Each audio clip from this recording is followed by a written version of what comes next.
Hello friends, Tally Prime के इस playlist में आपका स्वागत है। लास्ट वीडियो में हम लोग ने सीखा था ई वे बिल कैसे जनरेट करते हैं टेली प्राइम से, ठीक है। और इस वीडियो में हम लोग सीखेंगे invoice along with E way bill कैसे जनरेट करते हैं टेली प्राइम से, ठीक है। तो पहले देख लेते हैं इनवॉइस होता क्या है। तो इनवॉइस का एक डिफिनीशन है, उसे एक बार देख लेते हैं क्या है। इनवॉइसिंग का एक डिफिनीशन है। Invoice under GST denotes electronic invoicing defined by the GST law. एक एक इलेक्ट्रॉनिक इनवॉइस है, ठीक है, जिसे जीएसटी लॉ में डिफाइन किया गया है। Just like how a GST registered business uses an in e way bill while transporting goods from one place to another place। जैसे अपने लोग ई वे बिल इनवॉइस जनरेट करते हैं, वैसे ये एक इनवॉइस जनरेट करना पड़ता है, ठीक है। Certain notified GST registered person must generate e-invoice for B2B business transaction. मतलब बिजनेस टू बिजनेस ट्रांजेक्शन जब होगा, ठीक है, और अगर आपका थ्रेशोल्ड लिमिट क्रॉस कर गया है एज पर जीएसटी लॉ, तो आपको ई इनवॉइस जनरेट करना मैंडेटरी है। साथ ही साथ ई ई वे बिल भी आपको जनरेट करना पड़ेगा। बट अगर सर्विस का केस है तो सर्विस के केस में ई वे बिल जनरेट नहीं होता है, ठीक है। तो देखते हैं इसका थ्रेशोल्ड लिमिट क्या है। देखिए, पहले जब जीएसटी आया था ना, इनवॉइसिंग जब आया था, तो उसका थ्रेशोल्ड लिमिट 500 करोड़ था। और ये कब आया था इनवॉइसिंग? 1/10/2020 को, ठीक है। तो जिसका टर्नओवर 500 करोड़ से ज्यादा था, उसी को मैंडेटरी था इनवॉइस जनरेट करना। उसके बाद ये लिमिट को और कम किया गया, 100 करोड़ किया गया, देन 50 करोड़, देन 20, 10। अभी ये जो लिमिट है 5 करोड़ हो गया। हो सकता है इन फ्यूचर ये 1 करोड़ हो जाए, 2 करोड़ हो जाए, और उसके बाद कुछ सालों के बाद इसका टर्न अगर कोई थ्रेशोल्ड लिमिट ना रहे, आपको कोई भी इनवॉइस बनाना पड़ेगा। मतलब जो भी इनवॉइस आप बना रहे हैं उस पे इनवॉइस मैंडेटरी कर दिया जाएगा, ठीक है। तो ये सब कुछ उसके टर्म्स एंड कंडीशन थे। और आगे देखते हैं क्या है। हम्म, देखिए, जब हम लोग इनवॉइस बनाएंगे ना, तो पोर्टल पे जो इनवॉइस बन के आता है जीएसटी पोर्टल पे, वो कुछ ऐसा आता है, ठीक है। उसमें एक बारकोड रहता है इनवॉइस पर, आईएनएन नंबर रहता है, ठीक है। उसके बाद उसका एक्नॉलेजमेंट नंबर रहता है, एक्नॉलेजमेंट डेट रहता है, ठीक है। ये सब कुछ डिटेल्स होते हैं। बाकी जो भी ई वे बिल जब हम लोग बना रहे थे, जो जो डिटेल्स हम लोग वहाँ पे हम लोगों ने डाला था, वो सेम डिटेल यहाँ पे डालना होगा, ठीक है। और इनवॉइस का जो पोर्टल है कुछ इस प्रकार है, ठीक है। होम है, लॉ है, हेल्प है, सर्च है, रजिस्ट्रेशन टाइप है, स्टेटिस्टिक्स है, लॉगिंग है, ठीक है।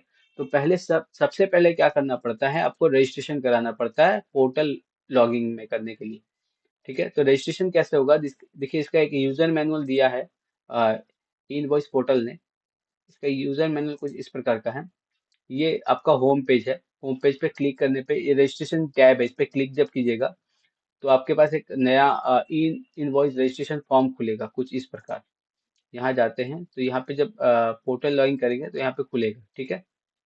उसके बाद आपको अपना उसके बाद आपको उसमें अपना जीएसटी नंबर देना है, कैप्चर देना है, गो करना है। गो करने के बाद क्या होगा कि आपका जो भी जीएसटी रजिस्ट्रेशन के टाइम पे जो भी अपने डिटेल्स भरा था, वो सारा डिटेल यहाँ फैच हो जाएगा, ठीक है।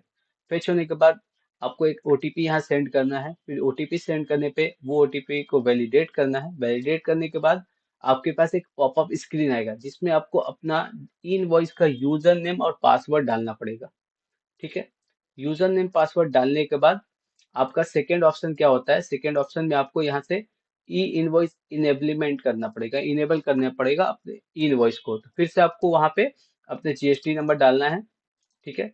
जीएसटी नंबर डालने के बाद कैप्चा डालने के बाद इनवॉइस इनेबल हो जाएगा, ठीक है। ये सब सारा डिटेल डालना पड़ता है, ओटीपी जाएगा ये फॉरगेट पासवर्ड के लिए। तो वो सारा चीज हो जाएगा। उसके बाद क्या करना पड़ता है, आपको एपीआई सेट करना पड़ेगा। एपीआई सेट क्या होता है कि सपोज आपको जीएसटी जब आप टैली से इनवॉइस जनरेट करेंगे, तो उसके लिए आपको एपीआई के थ्रू जाना पड़ेगा, ठीक है। तो एपीआई कैसे जनरेट होता है, एपीआई कैसे बनता है, यूजर नेम पासवर्ड, वो यहाँ पे बताया गया है, ठीक है। तो आपको सिंपली लॉगिन कर लेना है, ठीक है। लॉगिन करने के बाद मैं दिखाता हूँ यहाँ पे क्या है, एपीआई कैसे जनरेट होगा। एपीआई का टैब कहाँ गया, प्रिंट इनवॉइस। देखिए, कुछ इस प्रकार का इनवॉइस बनता है। अगर पोर्टल से जो बनता है, मतलब इस पोर्टल से जब बनेगा, इस पोर्टल से जब बनेगा, तो उसका इनवॉइस का फॉर्मेट कुछ इस प्रकार रहेगा, ठीक है। और अगर टैली से बनेगा तो टैली से उसका इनवॉइस का फॉर्मेट कुछ इस प्रकार रहेगा, ठीक है। ये टैली का इनवॉइस का फॉर्मेट है। देखिए यहाँ पे इनवॉइस का बारकोड आ गया, क्यूआर कोड आ गया, ये आयरन नंबर आ गया, ये एक्नॉलेजमेंट नंबर, ये डेट आ गया, ठीक है। बाकी सारा जो detail as it is same रहता है, जैसे हम लोग ई वे बिल जब बनाए थे तो हम लोगों ने देखा था, ठीक है। अ, चलिए देखते हैं आगे क्या है, कैसे बनता है एपीआई।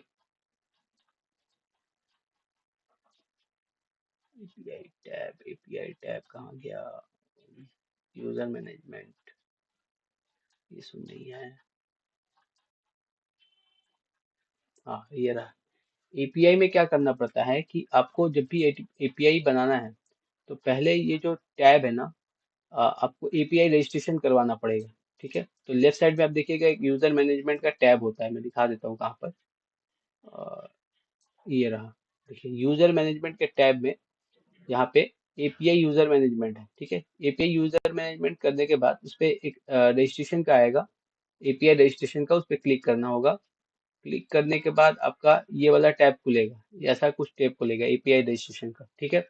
तो अगर आप टैली के थ्रू जाते हैं, अगर टैली से इनवॉइसिंग बनाते हैं तो आपको थ्रू जीएसपी करना पड़ेगा, ठीक है। थ्रू जीएसपी करने के लिए फिर कोई भी यूजर अगर बनेगा ना, वो एपीआई से ही स्टार्ट होगा, एपीआई अंडरस्कोर, उसके बाद कुछ भी आप डाल सकते हैं, बट यूनिक होना चाहिए, ठीक है।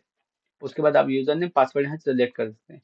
जब आप जीएसपी पे सिलेक्ट कीजिएगा ना, तो देखिए यहाँ पे जीएसपी सिलेक्ट करने के बाद सिलेक्ट हुई जीएसपी का नाम आएगा, तो यहाँ सारा बहुत सारे कंपनी का नाम है, जोहो बुक्स है, ये सारे नाम है, ठीक है। अर्नेस्ट एंड यंग है, ठीक है। यहाँ पे टैली भी है, तो जैसे स्क्रॉल डाउन कीजिए तो उसमें टैली आ जाएगा। फिर उसके बाद एपीआई अंडरस्कोर कुछ अपना कंपनी का नाम दे दिए या अपना जीएसटी नंबर दे सकते हैं। फिर पासवर्ड, आप अपना पासवर्ड डाल सकते हैं, ठीक है।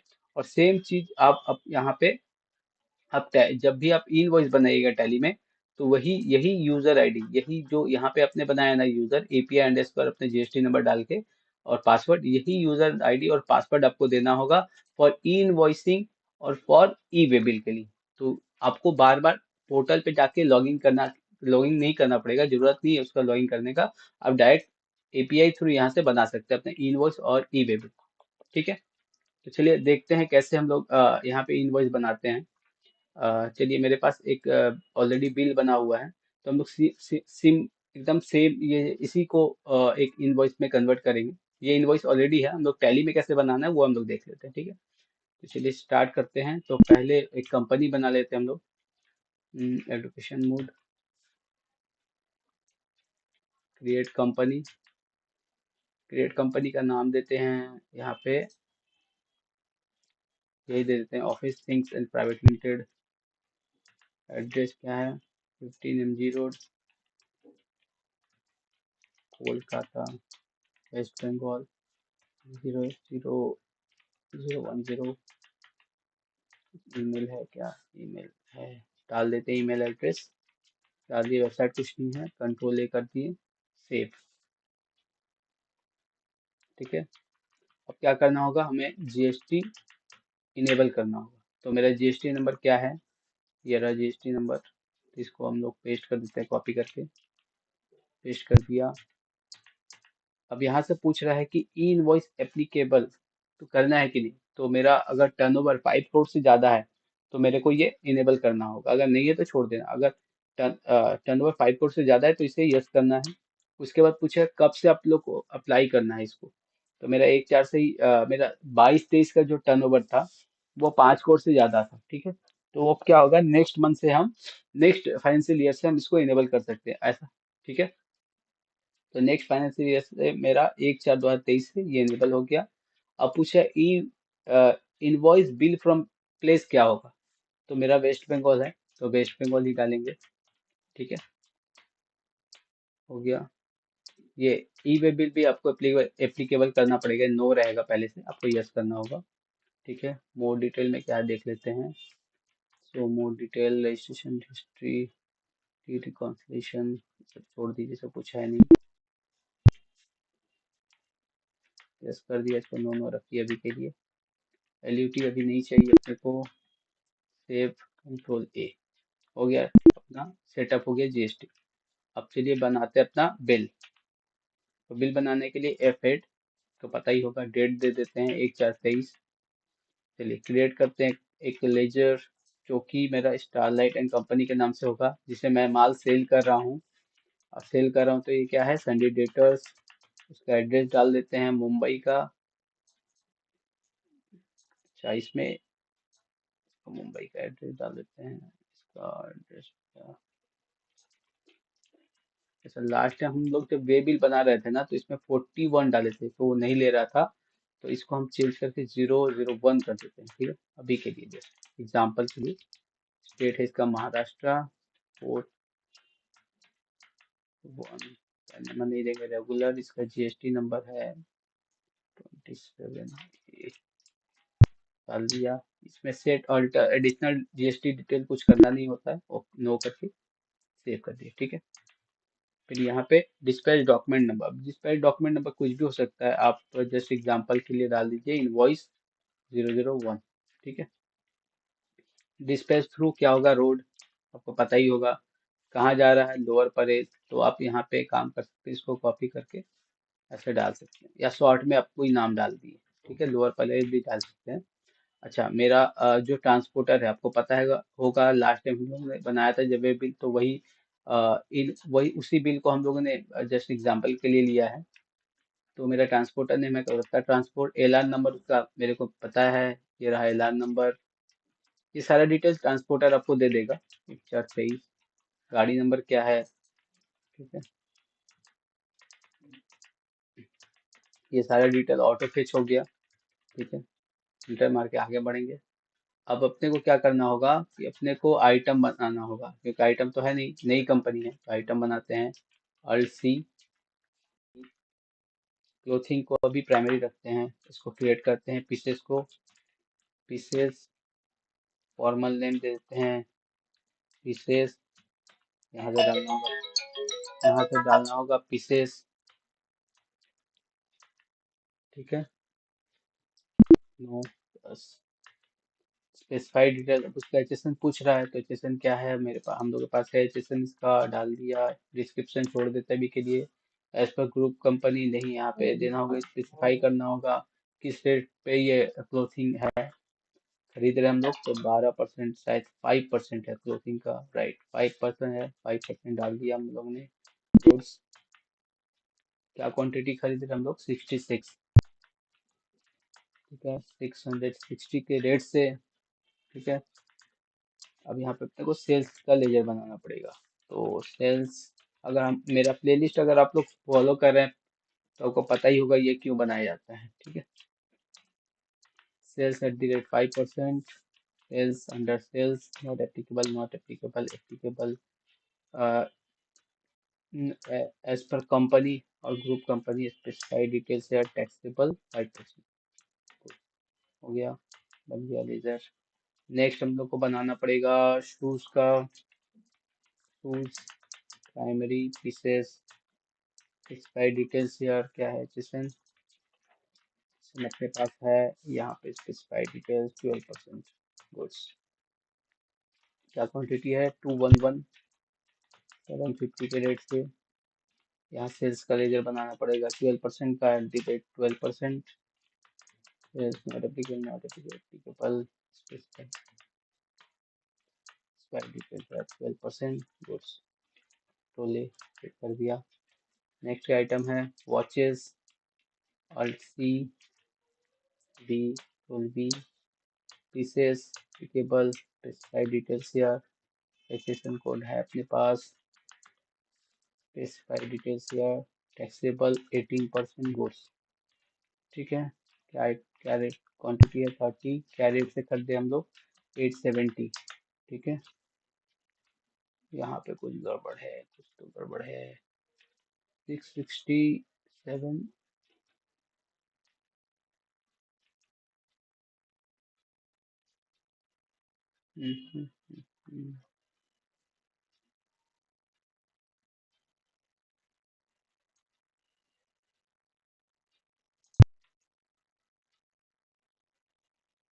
हो, यहाँ गड़बड़ हुआ, यहाँ पे 21 पीस है, बाकी ये 21 पीस, ठीक है। एक मिनट में करेक्शन कर देता हूँ यहाँ पे।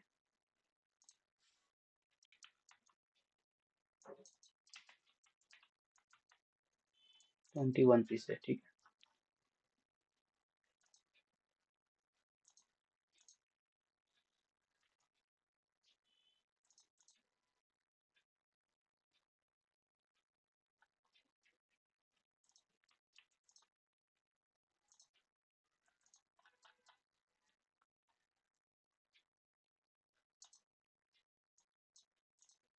अभी के लिए इग्नोर कीजिएगा। 211 पीसेस नहीं है, 21 पीसेस है, ठीक है। तो अभी मेरा यहाँ पे हो गया है 85410। चलिए इसका जीएसटी का लेजर बनाना पड़ेगा। Alt C, output IGST @ 5%। इसको ड्यूटी एंड टैक्सेस में रखेंगे। GST IGST 5%। से नेक्स्ट करना है, इसको कॉपी कर लेते हैं एक बार। Alt C, P 12%। Duty taxes GST IGST 12%। Save टर to C 18%। Taxes GST IGST 18%, ठीक है। 18% नहीं है क्या फिर? IGST GST ठीक है, तो यहाँ पर इसको 18% नहीं रखते क्या? 18%, ठीक है। ओके, यहाँ लेजर नहीं बनाया मैंने, 18% ऐसे नहीं लिया, देखें यहीं से पकड़ में आ गया कि जब मैंने GST का लेजर बनाया तो ऑटो कैलकुलेट क्यों नहीं हुआ। तो इससे पता चल गया कि कहीं पे तो गड़बड़ है। तो मैंने बैक स्पेस बैक पीछे जाकर देख लिया कि मैंने सेल्स का लेजर ही नहीं बनाया था 18% का। 18% डाल देते हैं। स्पेसिफाई और टैक्सेबल 18% गुड्स। देखिए जैसे मैं यहाँ सेव करूंगा ना, तो देखिएगा यहाँ पे मेरा टैक्स कैलकुलेट ऑटो हो जाएगा। देखिए हो गया ना।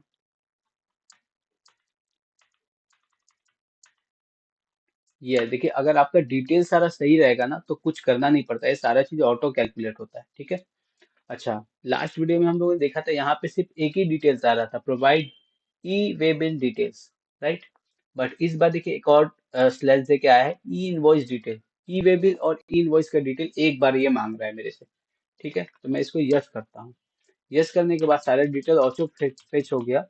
अब यहाँ पे जो डिस्टेंस है ना, पिन टू पिन, मैं जस्ट यहाँ क्लिक करता हूँ। जो लास्ट टाइम मैंने बताया था कैलकुलेट डिस्टेंस ऑन पोर्टल, तो ये पोर्टल खुल जाएगा, ठीक है।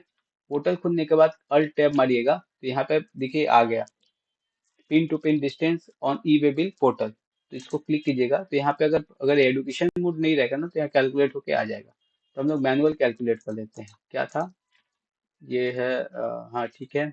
और इसका डिस्टेंस है जो ये, इसका कैप्चर दे देते हैं, YT59L। माने इस पिन से इस पिन का जो डिस्टेंस है वो यहाँ दिखेगा मेरे को।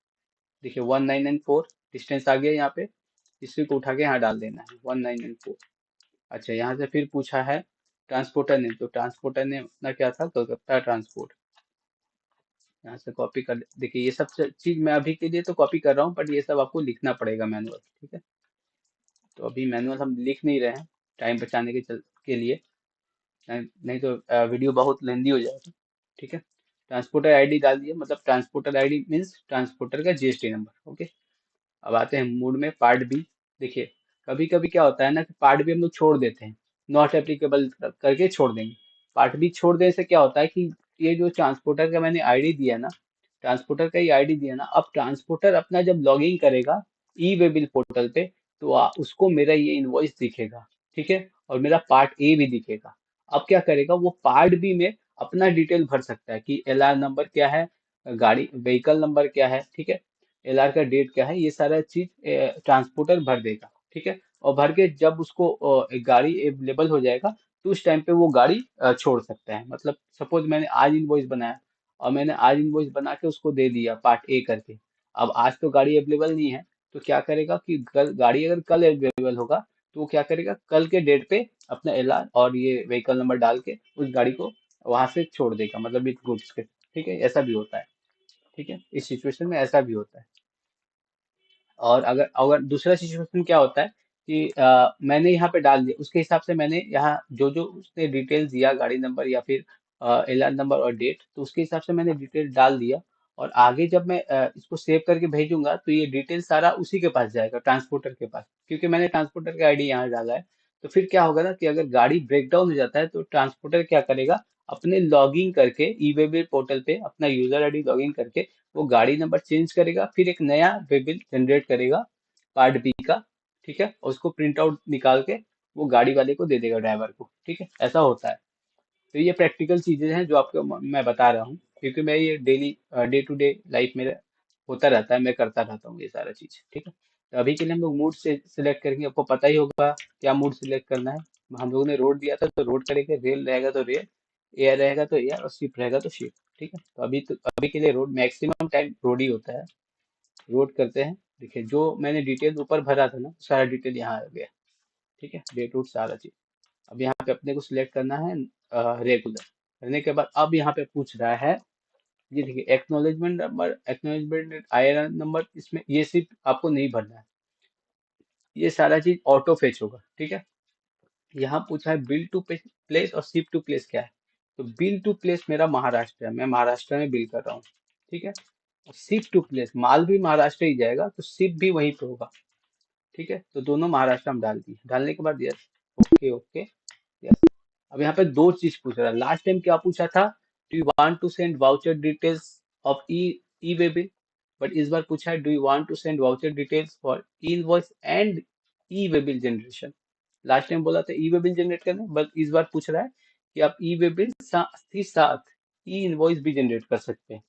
तो जैसे मैं यस करूंगा ना तो वो पॉपअप खुलेगा यूजर आईडी पासवर्ड का, अभी तो नहीं खुलेगा वो क्योंकि एडुकेशन मोड पे है। तो वो पॉपअप जैसे ही खुलेगा ना, उसके बाद आप एपीआई अंडरस्कोर जो यहाँ पे बनाए थे, आप अपना वो डिटेल्स जो बनाए थे ऐसे करके एपीआई अंडरस्कोर यूजर नेम और पासवर्ड, वो यूजर नेम पासवर्ड देने के बाद आपको एक इनवॉइस और ई वे बिल दोनों ही जनरेट हो जाएगा। ठीक है, और जनरेट होने के बाद कुछ ऐसा दिखेगा आपका ई वे बिल और इनवॉइस। ये इनवॉइस बन गया जिसके लिए आपका ये क्यूआर कोड जनरेट हो गया, आयरन नंबर और एक्नॉलेजमेंट नंबर, एक्नॉलेजमेंट डेट, ये सारा आ जाएगा। और आपका जो ये इनवॉइस है, ये जो इनवॉइस है ना आपका, सॉरी लास्ट में आइएगा, तो आपके इनवॉइस में यहाँ पे ई वे बिल नंबर और ई वे बिल डेट आ जाएगा। ठीक है, और यहाँ पे आपका एक्नॉलेजमेंट नंबर, एक्नॉलेजमेंट डेट और आयरन नंबर तीनों चीज यहाँ पे फिल हो जाएगा। ठीक है, ये तीनों चीज ऑटो फिल हो जाएगा। उसके बाद आपको जस्ट सिंपली कुछ नहीं करना है, कंट्रोल पी दबा के प्रीव्यू देखना है।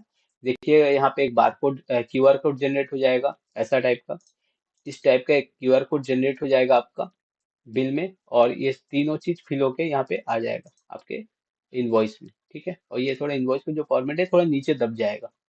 उसके बाद सेकेंड पेज में क्या होगा, सेकेंड या थर्ड पेज में क्या होगा कि आपका ई वे बिल भी बन के ऐसे रेडी हो जाएगा। ठीक है, उस ई वे बिल में भी IRN number, acknowledgement number, acknowledgement date रहेगा, प्लस ई वे बिल सारा डिटेल रहेगा आपके सेकेंड पेज में। बस उसको प्रिंट आउट देना है और अपने वेयर हाउस में भेज देना है, या फिर जो भी माल डिस्पैच कर उसको दे देना है, प्लस एक कॉपी आपके वेंडर को दे देना है, मैंने रिसिपेंट को दे देना है। ठीक है, एक कॉपी ट्रांसपोर्टर को भी देना पड़ता है। ठीक है, तो ऐसे आप E way bill along with the invoice generate कर सकते हैं। ठीक है, तो काफी सिंपल प्रोसेस था। ठीक है, अगर कोई कंफ्यूजन होता है हमको जरूर कमेंट्स में बताइएगा, ताकि मैं और इजी तरीके से समझा पाऊँ। वैसे ही मैंने बहुत इजी वे में आपको सिखाया है। ठीक है, चलिए अब तक के लिए यहाँ तक तो आप लोग सीख गए हैं ई वे बिल कैसे जनरेट करते हैं, इनवॉइस कैसे जनरेट करते हैं। ठीक है, तो लाइक शेयर और सब्सक्राइब करना ना भूलें। नेक्स्ट वीडियो का जो टॉपिक्स है मेरा, हम लोग का आरसीएम का नहीं, अभी आरसीएम नहीं जानेंगे, सीखेंगे। पहले हम लोग जीएसटी 1 एंड जीएसटी 3 बी समझेंगे क्या है। ठीक है, उसके बाद हम लोग जीएसटी 1 का रिटर्न कैसे होता है, 3 बी का रिटर्न कैसे होता है टैली से। ये सारा चीज टैली से मैं सिखाऊंगा, कि टैली एक ही टैली के माध्यम से ही आप सारा चीज सीखें ताकि इजी हो। तो टैली से ही कैसे वो करते हैं वो सारा चीज हम लोग बताएंगे, कुछ एंट्रीज मारेंगे परचेज का, सेल्स का। उसके बाद हम लोग आउटपुट इनपुट वहां से कैसे निकालते हैं वो सब सीखेंगे। ठीक है, तब तक के लिए गुड बाय, थैंक यू।